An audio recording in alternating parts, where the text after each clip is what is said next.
மாசு ஏற்படுத்தாத காத்து, தரமான சாலை, குப்பைகள் எடுக்கிறது, இது எல்லாத்துக்குமே நம்முடைய நகராட்சி முழுக்க முழுக்க அவங்களுடைய பொறுப்பு. இது நம்மளுடைய உரிமை.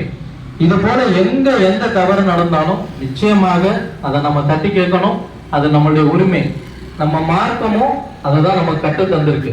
எங்கேயாவது இது போன்ற இழிசெயல் நடக்கும் போது அதை நீங்கள் நேரடியாக சென்று உங்களுடைய கரங்களால் அதை தடுங்கள். முடியாவிட்டால் வார்த்தைகள் மூலமாக அதை நீங்கள் தடுக்க வேண்டும். அதுவும் முடியாவிட்டால் முடிந்தவரை முகசுளிப்பையாக நீங்கள் ஏற்படுத்த வேண்டும் என்பதை மார்க்க நமக்கு கத்தந்திருக்கு.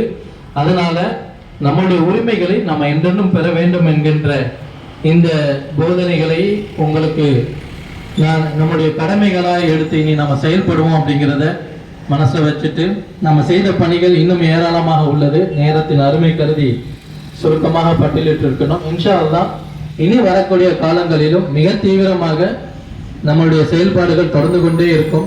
ஆதிக்க சக்திக்கு எதிராகவும் அரசியலில் செய்யக்கூடிய தவறுகளுக்கு எதிராகவும் நம்முடைய குரல்கள், காயல்பட்ட மக்களுக்காக, ஒடுக்கப்பட்ட மக்களுக்காக நம்முடைய குரல்கள் என்றென்றும் ஓங்கி ஒலிக்கும். அதற்கான ஆதரவுகளை நீங்கள் தொடர்ந்து தர வேண்டும் என கேட்டுக்கொண்டு என்னுடைய நிறைவு செய்கிறேன். நன்றி. அஸ்ஸலாமு அலைக்கும் வரஹ்மத்துல்லாஹி வபரகாத்துஹு.